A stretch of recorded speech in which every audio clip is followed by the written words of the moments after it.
Hi guys, I'm Mike. And I'm Steve. And we're back. We're back. It's F1 Fanatics. Do you remember what we looked like on this channel? If you follow us on IndyCar, then obviously we've been still pretty regular, so I guess there wouldn't have been a gap. But if you were F1 Fantasy, I don't even think we did a review. It kind of got so hectic with you starting a new job. My work was kind of like full on, and I think it was for the best there was no review. Yeah, actually, there would have been a lot of chat. I was obviously very happy, but we're back. F1 Fantasy is back. We're here, back on the official F1 Fantasy. Not really any changes this year. That's why you didn't really need an explanation. No. If you played last year, same as that. And if you need an explanation, there's an F1 Fantasy Explained last year that you can check out and cover all your bases, because we explained everything last year, didn't we? Exactly. Yeah. Literally, basically no changes. We're not going to give you repeat content. The only changes I could read didn't really make much sense. They just sounded like rules they already had in place. So basically nothing changed. We've got a new league, F1 Fanatics 4.0. Yeah, 4.0, because we were 3.0 last year, weren't we? So yeah. So we are now 4.0. On screen maybe, or in the description. In fact, were we 2.0 last year? It must be 3.0. I thought it was 3.0. Yeah. Yeah. Yeah. But the code will be like in the description. Yeah, the link screen. code will be in description. Enter into the league and join the best F1 fantasy league in the world. Maybe, potentially, we like F1 Fantasy. And if you like F1 Fantasy, you can join and see how you get along, as well as kind of shout outs every week as we go. And Craig has submitted his first Rate Your Team of the season. And I don't know, what do we do? Kimmy's gone. Wait, one last shout out though. Okay. Discord is very active in our Discord F1 Fantasy. Yeah. More active than these videos. So if you wanted more activity, you can join the Discord and just shout at people in the F1 Fantasy room. With F1 Fantasy experts and us. But yeah, back to rate your team and who we doing it this year. Well, it's Craig, but we should probably do that later in the episode. The rating. Oh, right. Like you're saying, Kimmy's not with us this year. Yeah, I don't know. Is it just a F1 Fanatics rating out of 5 because we are that prestigious? Oh no. In honour of Katie, do we make it a K-Mag? I was thinking K-Mag. An honorary 5 K-Mags out of 5. 5 K-Mags out of 5. It makes sense. Yeah. It makes sense. So if you haven't been with us for an F1 Fantasy preview before, basically we'll look at the kind of prices, and then obviously over the course of the season we'll look at price changes, how it trended last year, that the predominant amount of the price changes happened in the first part of the season. So after the first race might be an ideal time to play your wild card, because you can make up a lot of early dough to kind of get a big team later on in the season, because that's where a lot of the price changes happen, because the market's going to change a lot, because nobody has any idea what's going to happen, and there's going to be a lot of shifting and moving of drivers into teams, I imagine. Yes. So yeah, we will go through that. We'll also go through our teams, our thoughts. We'll pick out who we think will be the best turbo picks, who are the ones to kind of pick, who are to avoid. It's going to be very difficult this weekend because don't really have a clue. I think I was talking on we were on the F1 Word stream last weekend with testing, and he asked, how do you think it's going to go? I think someone asked in chat, and I was like, I've not a Scooby, maybe Ferrari, and that'll reflect to my team. Yeah, that's where I'm going for. To be fair, everyone's going down that route. I think it makes the most sense. But yeah, then we'll do a kind of rate your team section before handing over to you guys in the comments. We'll look at your teams in the comments, give any comments, what we thought. Say comments one more time. One more comments. We'll comment on comments about comments, commenting on the comment before comments. Let's get into it. Let's go with the tradition. Let's bring it back. The screen recording starts now. Oh, missed it. I've missed it. Missed it. What a dream. So we are here. I've set up the league, as you can see. We go into the lobby.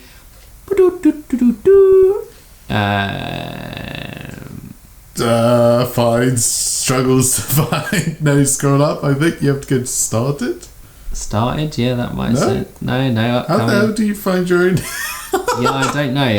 The user interface has got my games. That's what it is. Games. There's a big change this year. They just fluffed up the user face. Here we go. Bang, bang, bang. And I'm in the Alpine official league because my boy Fernando Alonso. As you can see, whoa, look at this. We've already got a load of guys entering into the team. That's fantastic. So we've got me, Stephen. We haven't come up with names yet. Apologies. Yeah, we'll do that. Team 1 and Team 2. Maxson's minions, obviously Katie as well. We've got Beth in there, Brody, Craig, Mohammed, Zoe, Vilma, Aaron, Nayandeep, Fergus, Liam and Nathan. Fantastic. Good to see you all in there. Good to see a couple of other Team 1s in there. So we're not the only ones who haven't. Team 1s unite! Team 1s unite!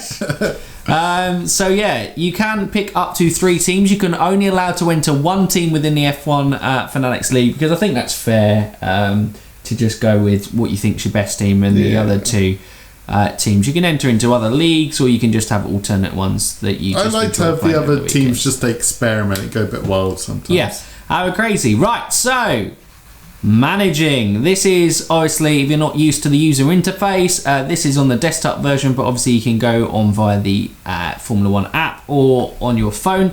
Doing this, you select 1 constructor, 5 drivers with 100 million budget to score points to compete against your friends and the world.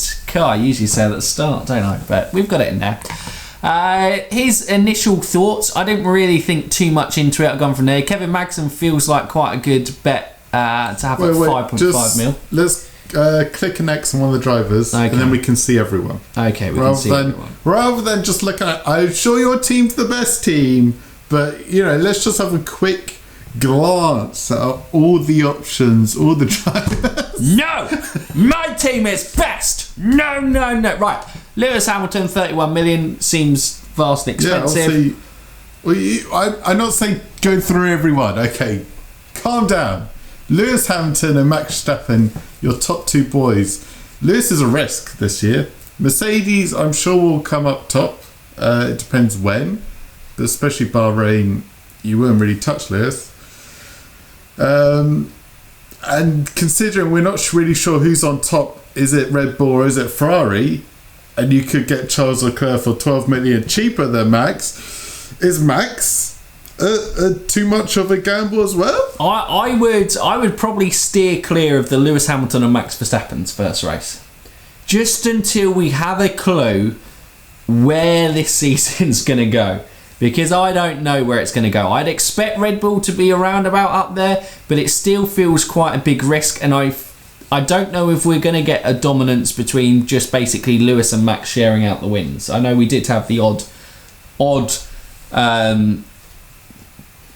what I say, I don't even know, unpredictable winner, I would say, last year, but I go from there. But like you said, Charles Leclerc down there, I think for the first race, for me, what I'm looking at is you've got Charles Leclerc, Sergio Perez, Lando Norris, Fernando Alonso, Pierre Gasly. I don't have Pierre Gasly in. Sorry, no.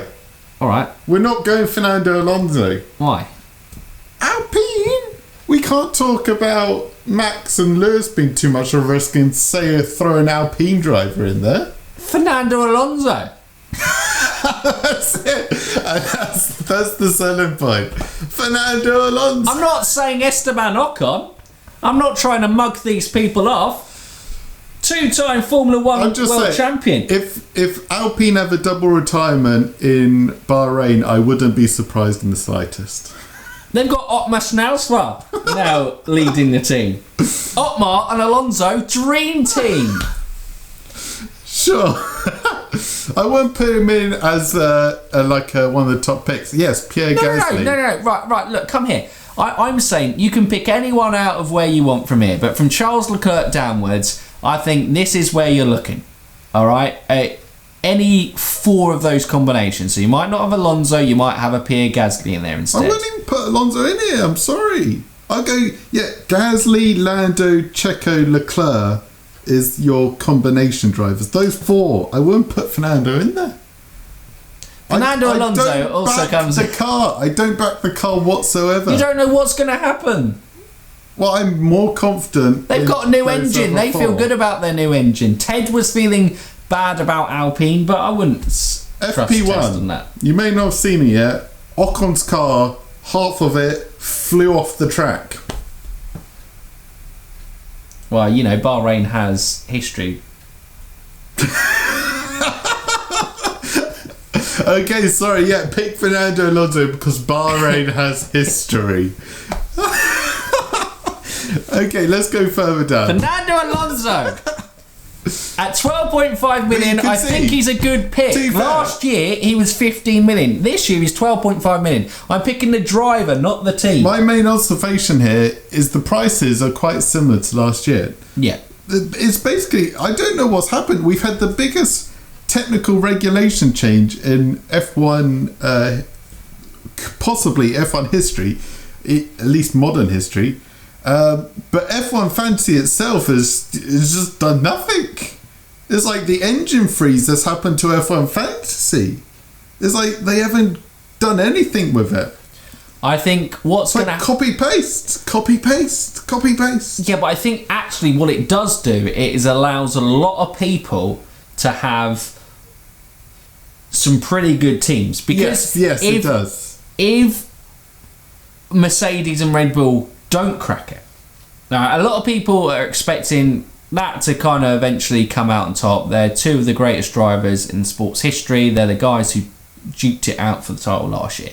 So you'd naturally expect you have to go on that because you've got nothing else to base it on. You know what? So the only thing you've got to base it on is last season. Radical strategy. You have a few drivers at 20 million, a few drivers at 15 million, and a few drivers at 10 million. Yeah, would and be you nice. just have those static prices and go, well, you can have a mega team here or maybe not a mega team.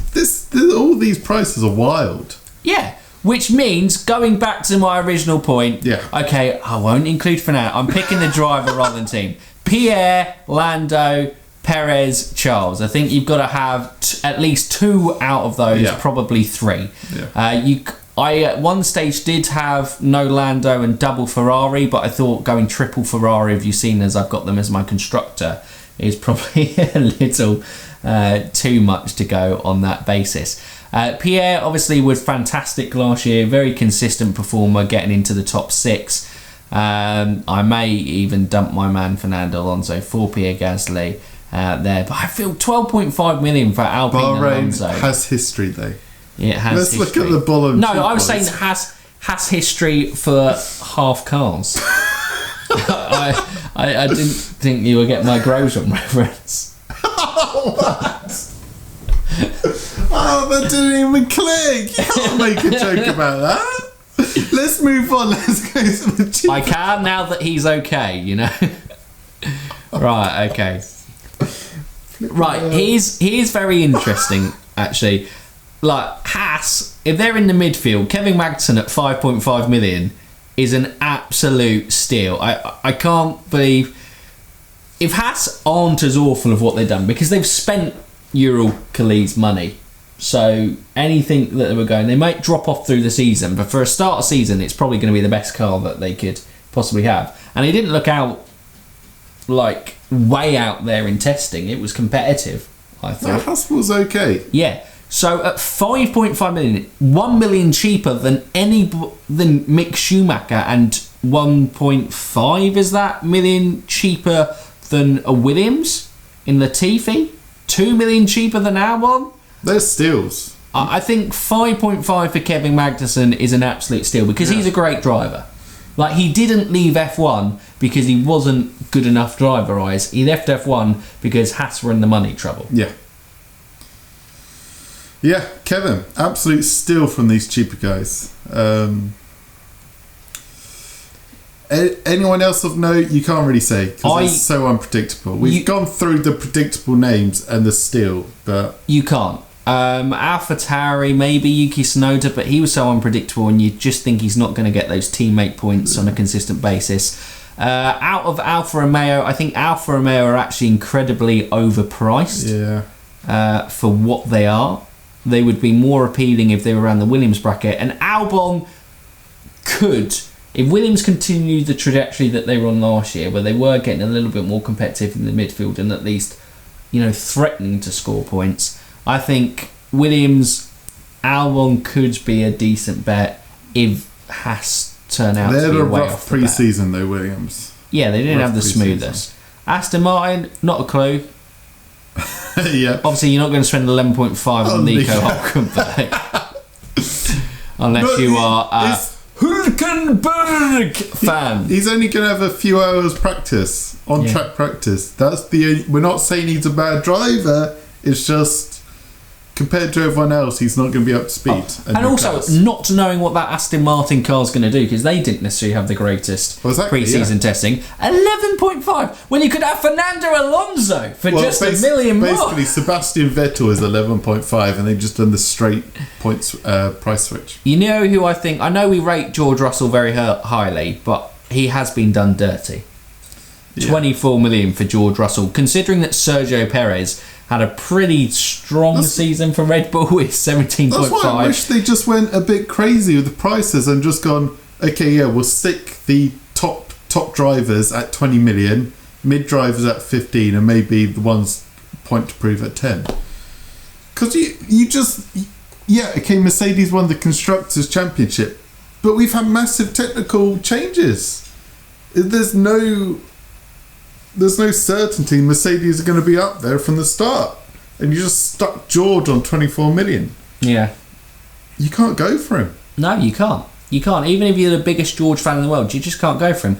Right, okay, so I think that pretty much sums up drivers. Alonso probably you replace with Gasly. This team still leaves a lot of budget. I think, like we were discussing, as your team shows, you've got your Leclerc, Lando, Checo, Alonso. You could have a Pierre Gasly there maybe, and you're still Kevin Mack. There's a very solid team. You're not taking any big risk, and it's very solid. And if Ferrari do look really good, and they look the early team to beat, I believe, you can go triple Ferrari. Triple Ferrari. I know it's a popular thing this year. Last year was triple Red Bull. Could be triple Ferrari this year. Triple Ferrari, but I'm putting my man Alonso in there. He stays in there for the moment. For the moment, I'll have a look at the FP3 before making that final choice. Constructors. Now, Constructors are an interesting one. Mercedes, like last year, have basically priced out the market. There is absolutely no way in hell you can pick Mercedes at 34.5 million. No. On these technical regulations. There's not a chance. And I'm going to be honest with you, there's not a chance you can pick Red Bull at 32.5 million for what it does to your budget. So it's really between Ferrari and McLaren, and out of those two teams, early doors confidence is Ferrari. I think Ferrari, by default, have to be the constructor you go for. I think there is an argument for Red Bull because they do look like they're going to be at least in the top three. Yeah, maybe, right? But Ferrari, with the drivers you can get with the budget Ferrari gives you, they're a bit of a no-brainer. For 7.5 million more. Yeah. You can't go Red Bull. I think the top two are ruled out. There's going to be people who moan in the comments go, well, if they consistently score like... No, I think the points you make on drivers are far going to outweigh anything if Ferrari show any sort of what we think competitive pace that they will do. Yeah. If they are consistently in the top three and they're just duking it out between those three, then look, it's just almost a 10 million difference between Mercedes. Yeah. They could come 4th and 5th every week and still it would be worth it for the drivers that you get. They're probably a great money pick as well. Yeah. They're going to make a ton of money. I think a load of people will have that early doors. Absolutely. So that basically, we've just gone, your team is actually the perfect team. Yeah. Bar Fernando Alonso. What do you mean? I'm picking the man! Fernando the man, the legend! If we just... The champion! You can stick a sign. 12.5 million. It's a steal. It's a steal. Gasly, get out. Signs, get out. It's a steal. 12.5 million. Bargains galore. It's like Kevin Maxson, 5.5 million. 12.5 million. 12.5. Okay. If they go out and win the first race and Fernando Alonso stands on the top step, you're going to go, well, Ocon had half a car because, his hero's Grosjean, keeping it with the French. No, you can't do that. Unbelievable. Fernando! Alpine 12.5. Get your bargains now! There we go. F1 Fantasy's back. There's our predictions. Let's now do our first Rate Your Team. Rate your team. Well, no, we should go turbo picks. We haven't done turbo picks, sorry. To be fair. What are those? So turbo pick is, if you don't know, I imagine most people who watch us do know, but if you don't know and you're new to F1 Fantasy, turbo pick is any driver under the price of 20 million you can pick to be your turbo driver, and their points will be doubled for that weekend. The risk is if they retire from the race, their negative points are also doubled. It was Lando Norris for large parts this year, and we always turboed Lando Norris on the weeks that he wasn't a good turbo pick, actually, last year, and that backfired quite a lot. But yeah, I think if it feels Ferrari, I'm going Charles Leclerc is the top turbo pick. He's your only pick. Sergio Perez is also in there. But I back even if I would say Red Bull are the quickest, I think Leclerc still gets the edge over Checo. Leclerc or Sainz, because Sainz did show a thing. I've only gone Leclerc because I've got a feeling in Leclerc that I just feel he is that top level driver. Not that Sainz isn't, because he really impressed last year, but I feel like if the Ferrari is a competitive championship contending car, I have more money on Leclerc than I do Sainz, but I could be completely totally proven wrong, and I might still have Carlos Sainz in my team and go triple Ferrari for that first race. But yeah, I don't know. There we go. Let's now first the screen recording ends now. Wow, is that going to be a new thing? No, but I thought I'd add it in for this week. First week we get specials, so big pressure on the first challenger. It comes from our main man, Craig Taggart. What team name is he going for this year? He's gone for Tags Raptor Racing. Oh, strong. Nice. He has completely ignored the team pick. He's gone for AlphaTauri. Craig does. He's what was he described as last year? A pioneer. A pioneer. I think that's new. I feel like that's a new tag I'm putting on. Craig is a pioneer. Craig is the pioneer that he goes into the beyond. Well, Craig is a pioneer because he wanted, and this proves, a budget for a team, how it's such a big difference, actually, going for one of those top three drivers. To get George Russell in, he still has only 0.5 million of his budget left, and has Leclerc, has Perez, has Norris, has Gasly, and had to go with AlphaTauri. And AlphaTauri, probably out of those picks, is the best constructor that you can go if you want George Russell. But it shows, like, those top three are basically unpickable, I think, going into the first race. Yes. Yeah. I mean, if they win, then obviously, arguably, it pays off. But still, it's a huge gamble. Has Craig struck gold with his wild team constructor picks? He could well have done. He needs George Russell to come through there. So how many Vikings? Vikings. Well, yeah, Kevin Maxson is a Viking. So how many Vikings out of 5 do we give this? I'm a 3.5 Vikings. 3.5 Vikings. That's my feel. Because I feel I can't really give... I don't want to put us on the line, you see. I can't go 5 Vikings out of 5 and it completely flops.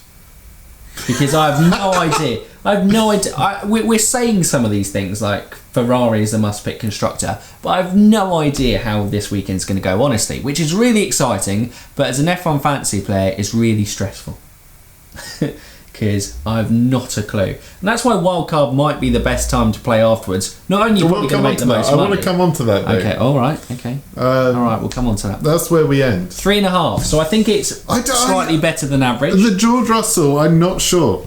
Okay. I'm not sure about the George Russell, and I think that's why it has to be a 3.5. Vikings out of 5. Yeah, 3.5 Vikings. There you go, Craig. I kind of like. I like the cheaper construction. I think AlphaTauri is a great pick. It's just George Russell is just star man that's freeing up the budget. I'm not sure. So anyway, expand on to the wild card. Yes. Okay. So wild card. Last year, you had a limit. Yeah. When did we think it was the best to play last year? I don't know. I think we missed the right time to play it. I think we saw how the price basically changed. Yeah. Turns out last year the best time to play it was the first week. Yeah. Because that's when all the prices change. Especially this year is why you should be playing the wild card first week or at least second week. At the latest, sorry, not at least, at the latest. Because of the regulation changes. Ferrari's price could absolutely rocket. Mercedes absolutely plummet. Red Bull plummet, rise, whatever. You could have Haas team absolutely rocket, and what the wildcard allows you is to jump from driver to driver, team to team, and just keep getting the 0.1 gains. Yeah, you have to still be careful within that because you have to still get the team that you want at the end of it whilst navigating there, and I think it is a limit to 20 changes or something within that. I think it's 15 for the wildcard. Yeah. Or 12. I'm not sure if 12 is the max for normal subs, or if 12 is the wildcard amount. It's not. It's not actually that many, but you can do quite a bit of jumping. Yeah, that's where you're going to kind of. You got to see the drivers who are going to make the big jump, and you got to remember after seeing the first race, a lot of people make rash decisions. So you got to watch that market daily and see who looks like is just absolutely skyrocketing up, and probably straight after the race you've got to get onto your fantasy team and play that wild card because they will change very quickly. I think Yuki Tsunoda went up a couple million, or did he go up even more? Yuki had a really great start to Bahrain, didn't he? He skyrocketed and obviously tailed off towards the end of the season, but yeah, he was very good. I think early doors as a pick, and Charles Leclerc as well rocketed up to I think he started on maybe 16 million and he rocketed up to 17.2 or something like that. He was a big money maker last year and could be a big money maker again.